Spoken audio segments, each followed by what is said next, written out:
السلام علیکم ورحمۃ اللہ وبرکاتہ۔ اعوذ باللہ من الشیطان الرجیم، بسم اللہ الرحمن الرحیم۔ فاما من ثقلت موازینہ فهو فی عیشۃ راضیہ واما من خفت موازینہ فامہ ہاویہ وما ادراک ما ہی نار حامیہ۔ صدق اللہ العلی العظیم۔ رب اشرح لی صدری ویسر لی امری واحلل عقدۃ من لسانی یفقہوا قولی۔ سورہ القاریہ کی تفسیر کا الحمدللہ سلسلہ جاری ہے۔ گزشتہ کل ہمارے مطالعے میں اس کی ابتدائی 5 آیتیں کی ترجمانی اور تفسیر آئی تھی۔ اس کے آگے کی آیتیں آیت نمبر 6 سے سورہ کے اختتامی آیات تک، یعنی آیت نمبر 11 تک، اس کی ابھی میں نے تلاوت پیش کیا۔ اس کی ترجمانی یوں ہے: پھر جس کے پلڑے بھاری ہوں گے وہ دل پسند عیش میں ہوگا، اور جس کے پلڑے ہلکے ہوں گے اس کی جائے قرار گہری کھائی ہوگی۔ اور تمہیں کیا خبر کہ وہ کیا چیز ہے، یعنی بھڑکتی ہوئی آگ۔ سورہ قاریہ عظیم حادثہ اللہ تعالیٰ نے ارشاد فرمایا، اور سوال کیا مل قاریہ، کیا ہے وہ عظیم حادثہ؟ پھر اللہ تعالیٰ نے خود اس کا جواب دیا کہ تم کیا جانو، تم کیا جانتے ہو کہ عظیم حادثہ کیا ہے؟ قیامت کے دوسرے ناموں میں سے ایک نام یہ بھی ہے اس کا۔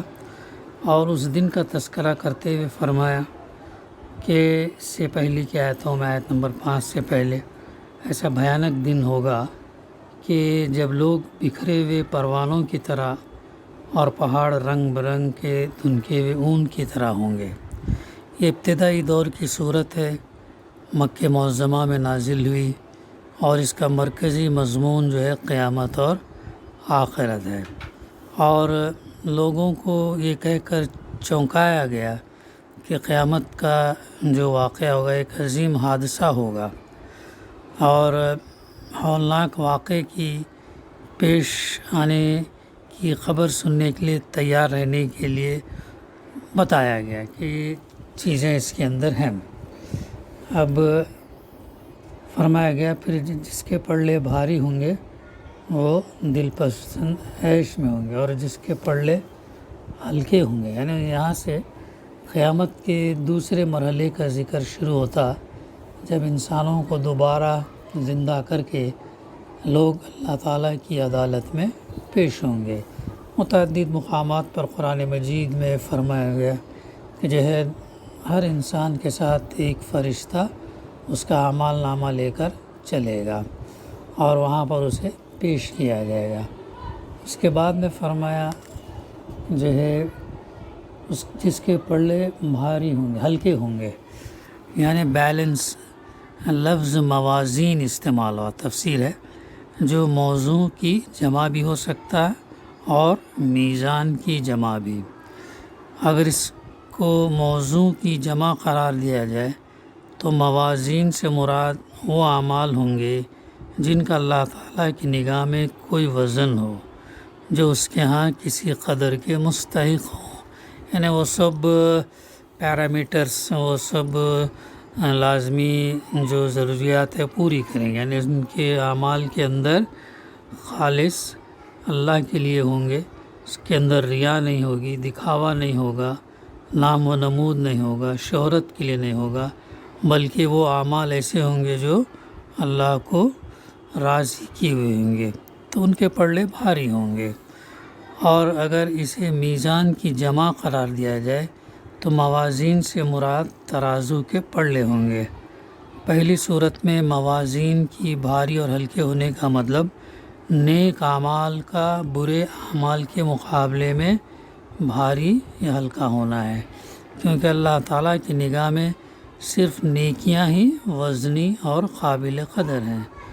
اس دن جو ہے صرف نیکی کام آئے گی، اس دن کوئی اور کرنسی، کوئی اور چیز نہیں، بلکہ نیکیاں اور ایمان نیکیاں جو خیر کے اعمال کے ذریعے سے کمائی گئی ہوں گی خالص اللہ کے لیے، تو وہ کام آئیں گی۔ دوسری صورت میں موازین کے بھاری ہونے کا مطلب اللہ جل شانہ کے میزان عدل میں نیکیوں کے پلڑے کا برائیوں کے پلڑے کی بنسبت زیادہ بھاری ہونا ہے، اور ان کے ہلکے ہونے کا مطلب یہ ہے کہ بھلائیوں کا پلڑا برائیوں کے پلڑے کی بنسبت ہلکا ہو۔ اس کے علاوہ عربی زبان کے محاورے میں میزان کا لفظ وزن کے معنی میں بھی استعمال ہوتا ہے، اور اس معنی کے لحاظ سے وزن کے بھاری اور ہلکا ہونے سے مراد بھلائیوں کا وزن بھاری یا ہلکا ہونا ہے۔ بہرحال موازین کو خواہ موضوع کے معنی میں لیا جائے یا میزان کے معنی میں یا وزن کے معنی میں، مدعا ایک ہی رہتا ہے، اور وہ یہ کہ اللہ تعالیٰ کی عدالت میں فیصلہ اس بنیاد پر ہوگا کہ آدمی اعمال کی جو پونجی لے کر آیا ہے وہ وزنی ہے یا بے وزن، یا اس کی بھلائیوں کا وزن اس کی برائیوں کے وزن سے زیادہ ہے یا کم ہے۔ سورہ اعراف میں ہے، اور وزن اس روز حق ہوگا، پھر جن کے پلڑے بھاری ہوں گے وہی فلاح پائیں گے، اور جن کے پلڑے ہلکے ہوں گے وہی اپنے آپ کو خسارے میں مبتلا کرنے والے ہوں گے۔ آیت 8 سے 9 میں اس کا تذکرہ ملتا۔ سورہ کہف جو تقریباً کئی لوگ جمعے کے دن پڑھتے ہیں، اس میں ارشاد ہوا، اے نبی ان لوگوں سے کہو کیا ہم تمہیں بتائیں کہ اپنے اعمال میں سب سے زیادہ ناکام اور نامراد لوگ کون ہیں؟ وہ کہ دنیا کی زندگی میں جن کی ساری سعی اور جہد یعنی اسٹرگل کوشش اللہ کے راہ راست سے بھٹکی رہی، جو ٹیڑھے راستے پہ چلتی رہی، وہ جو ہے سب سے زیادہ نامراد اور ناکام رہیں گے۔ لیکن افسوس یہ کہ وہ سمجھتے رہے کہ وہ سب کچھ ٹھیک کر رہے ہیں۔ یہ وہ لوگ ہیں جنہوں نے اپنی رب کی آیات کو ماننے سے انکار کیا اور اس کے حضور پیشی کا یقین نہ کیا، اس لیے ان کے سارے اعمال ضائع ہو گئے۔ قیامت کے روز ہم انہیں کوئی وزن نہ دیں گے۔ کتنی بھیانک بات ہے، خطرناک بات ہے۔ انسان اگر یہ سمجھتے ہوئے اعمال کرے دنیا میں کہ میں جو کر رہا ہوں صحیح ہوں، میں ہی صحیح ہوں، اور پتہ وہاں پر یہ چلے کہ تمہارے اعمال جو ہے ضائع ہو گئے، یعنی کتنا بڑا خسارہ، کتنا بڑا نقصان ہے۔ اس لیے جو بھی ہمیں اعمال کرنا ہے وہ قرآن مجید اور اللہ کے رسول صلی اللہ علیہ وسلم کی سنت کے مطابق ہمیں کرنا ہے۔ اس سے اگر کوئی چیز ٹکراتی تو پھر وہ ہمارے لیے نقصان دہ بنے گی۔ تو اس کا تذکرہ ہمیں آیت نمبر 104 اور 105 میں ملتا ہے سورہ کہف کے اندر۔ تو کون شخص ایسا ہوگا جو چاہے گا کہ وہاں پر جو اعمال اس کے ہیں وہ ضائع کیے جائیں؟ کوئی بھی نہیں چاہے گا۔ لہٰذا اگر ہم اپنے اعمال کو اس کا اجر اگر ہم یہ چاہتے ہیں تو ہم اللہ کی کتاب اور اللہ کے رسول صلی اللہ علیہ وسلم کے بتائے ہوئے طریقے سے ہی کریں گے تو قابل قبول ہوں گے۔ اس سے ہٹ کر کوئی بھی عمل اگر ہم کریں تو پھر وہ ضائع ہو جائے گا۔ اس لیے ہمیں ضروری ہے کہ اللہ کی کتاب ہم سے کیا کہتی ہے، کون سے اعمال کو کرنے کے لیے کہتی ہے، کون سے اعمال سے منع کرتی ہے، اور یہ جاننے کے لیے ہمیں پڑھنا ضروری ہے، سمجھنا ضروری ہے، عمل کرنا ضروری ہے، اور پہنچانا ضروری ہے۔ تو یہ چیز اسی لیے اللہ کے رسول صلی اللہ علیہ وسلم نے کیا فرمایا اپنی ایک حدیث میں، ہر مرد عورت کے لیے علم حاصل کرنا فرض ہے۔ اگر وہ جانیں گے تو ہی عمل کریں گے، اگر نہیں جانیں گے تو کیسے عمل کریں گے؟ دنیا گزارنے کے لیے تو ہم بہت سارا علم حاصل کرتے ہیں، اور دنیا کی زندگی کے لیے ہم کیا کیا کرتے ہیں کیا، لیکن آخرت بنانے کے لیے، آخرت میں اعمال ضائع نہیں ہونے کے لیے ہم کیا علم حاصل کرتے ہیں؟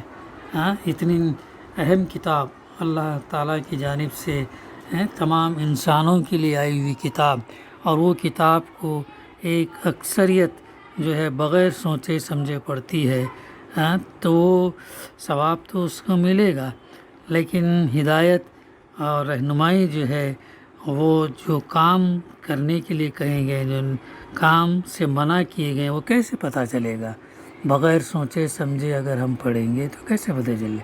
کوئی خط اگر ہمارے پاس کسی کا آتا ہے ایک کنڑ زبان میں یا ایسی زبان چائنیز مثال کے طور پر، ہمارا بچہ گیا وہاں پر چائنا سے اگر خط لکھا چائنیز زبان میں، اور اگر وہ خط ہم سب خالی اس کے اسکرپٹ کو پڑھ لیں گے لیکن سمجھیں گے نہیں تو کیا یہ ہوگا؟ کیسے پتہ چلے گا کہ وہ خیریت سے ہے؟ کیا اس کو ضرورت ہے؟ نہیں پتہ چلے گا۔ ایک اور مثال سے ہم اس کو سمجھ سکتے ہیں کہ جو ہے ایک مالک ہے، ایک بادشاہ اپنے غلام سے کہتا ہے کہ یہ 10 احکامات ہیں جو تم کو کرنا ہے اور 10 احکامات ہیں جو تم کو نہیں کرنا ہے، پھر 1 مہینے کے بعد آ کے تم مجھے اس کی رپورٹ دینا۔ اگر وہ اس کا غلام ان احکامات کو عمل میں لانے کے بجائے صرف اگر وہ احکامات کو پڑھتا ہے، بغیر سوچے سمجھے، چومتا ہے، چاٹتا ہے، احترام کرتا ہے، بڑی اونچی جگہ رکھتا ہے، روزانہ صبح شام اس کو ورد کرتا ہے، لیکن اس کے احکام کی تعمیل نہیں کرتا، اور 1 مہینے کے بعد جب وہ جاتا اپنے بادشاہ کے پاس اور بادشاہ سوال کرتا کہ تم نے ان احکامات پر کہاں تک عمل پیرا، تو وہ کہتا ہے کہ نہیں میں نے تو ایسا کیا، تو کیا وہ بادشاہ اسے کیا کہے گا؟ کیا اسے انعام دیں گا یا اسے ڈانٹیں گا؟ تو ایسا ہی معاملہ ہے۔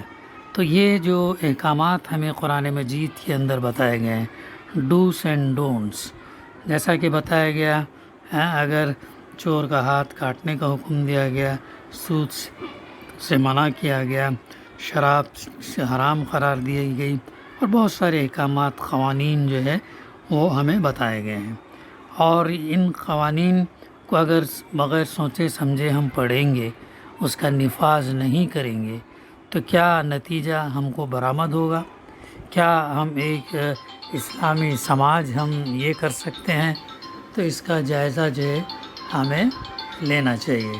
تو ایسا ہی ہے معاملہ کہ ایک اور مثال سے ہم اس کو سمجھ سکتے ہیں کہ جو ہے ایک ڈاکٹر ہے، حکیم ہے، ہم بیمار ہیں، اس نے ہم کو ایک پرسکرپشن دیا کہ تمہیں یہ ان چیزوں کا پرہیز کرنا چاہیے، یہ وقت پر دوا لینا چاہیے، اور جو ہے اور دوا اتنی مقدار میں لینا چاہیے، لیکن اگر وہ چٹھی وہ پرسکرپشن اگر ہم اس کو یہ کریں صرف اس پر عمل نہ کریں بلکہ صرف گھر میں لا کر اسے بار بار پڑھتے رہیں تو کیا بیماری دور ہوں گی؟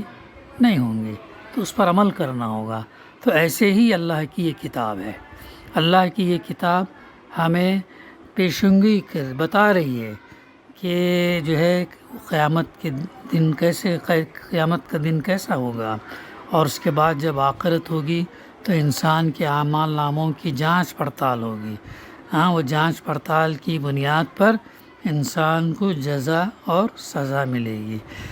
تو یہ چیز ہمیں اگر ہم نہیں جانیں گے اس کو، یہ کتاب تو صرف مسلمانوں کے لیے نہیں آئی، یہ کتاب صرف حافظ قرآن کے لیے نہیں ہے، یہ کتاب صرف مولانا لوگوں کے لیے نہیں ہے، بلکہ یہ کتاب قرآن مجید اللہ تعالیٰ نے تمام انسانوں کے لیے بھیجا ہے، تمام انسانوں کے لیے بھیجا ہے، تاکہ تمام انسان اس کو پڑھے، سمجھے، عمل کرے اور پہنچائے، اور اس کا جو نظام ہے، نظام عدل وہ اس کو سماج کے اندر جو ہے قائم کرے۔ تو یہ وہ احکامات ہیں جس ساتھیوں یہ ہمیں کرنے کے لیے بار بار جو ہے یہ مکی صورتوں میں خصوصاً بتایا گیا، ڈرایا گیا، قیامت کے مناظر کا تذکرہ، آخرت میں جواب دہی، خوف خدا، جب تک یہ چیزیں ہمارے دل میں راسخ نہیں کریں گے تب تک جو ہے ہم صحیح مسلمان نہیں ہو سکتے، نام سے مسلمان ہو سکتے، خاندان میں پیدا ہونے سے ہو سکتے، تو لیکن اصل مطلوب یہ ہے کہ یہ ہمیں ایسے مسلمان ہونا ہے جیسے قرآن مجید ہم سے مطالبہ کرتا ہے، ایسے اللہ کے رسول صلی اللہ علیہ وسلم کے تعلیمات ہم سے مطالبہ کرتے ہیں۔ تو یہ ہے وہ بات ہمیں سمجھنے۔ اسی طریقے سے سورہ انبیاء میں فرمایا قیامت کے روز ہم ٹھیک ٹھیک تولنے والے ترازو رکھ دیں گے، پھر کسی شخص پر ذرہ برابر ظلم نہ ہوگا۔ ظاہر ہے اللہ کے ہاں انصاف ہے، وہاں کوئی اندھیر نگری نہیں ہے، کوئی رشوت نہیں، کوئی انفلوئنس نہیں، کسی میں طاقت نہیں کہ اس کو روک سکے، تو وہاں پر کسی کے ساتھ ذرہ برابر یعنی تھوڑا سا بھی ظلم نہیں ہوگا۔ جس کا رائی کے دانے کے برابر بھی کچھ کیا دھرا ہوگا وہ ہم لے آئیں گے، اور حساب لگانے کے لیے ہم کافی ہیں، اللہ تعالیٰ کافی ہے۔ ان آیات سے معلوم ہوا کہ کفر اور حق سے انکار بجائے خود اتنی بڑی برائی ہے کہ وہ برائیوں کے پلڑے کو لازماً جھکا دے گی، اور کافر کی کوئی نیکی ایسی نہ ہوگی کہ بھلائیوں کے پلڑے میں اس کا کوئی وزن ہو جس سے اس کی نیکی کا پلڑا جھک سکے۔ البتہ مومن کے پلڑے میں ایمان کا وزن بھی ہوگا، اور اس کے ساتھ ان نیکیوں کا وزن بھی جو اس نے دنیا میں کی۔ دوسری طرف اس کی جو بدی بھی ہوگی وہ بدی کے پلڑے میں رکھ دی جائے گی، پھر دیکھا جائے گا کہ آیا نیکی کا پلڑا جھکا ہوا ہے یا بدی کا۔ پھر اس کے بعد یہ فرمایا گیا آخر میں کہ اس کی جائے قرار جس کے بدی کے یہ پلڑے میں زیادہ یہ ہوں گی، اس کی جائے قرار گہری کھائی ہوگی، ماہیہ کہا گیا۔ ماہیہ کیا ہے؟ تمہیں کیا خبر ہو کیا چیز ہے؟ تو اللہ تعالیٰ فرماتا ہے بھڑکتی ہوئی آگ، یعنی وہ محض ایک گہری کھائی نہ ہوگی بلکہ بھڑکتی ہوئی آگ ہے جس سے بھری ہوئی ہوگی۔ یہ ہے دعا ہے کہ اللہ سبحانہ و تعالیٰ ہمیں کہنے سننے سے زیادہ عمل کرنے کی توفیق عطا فرمائے۔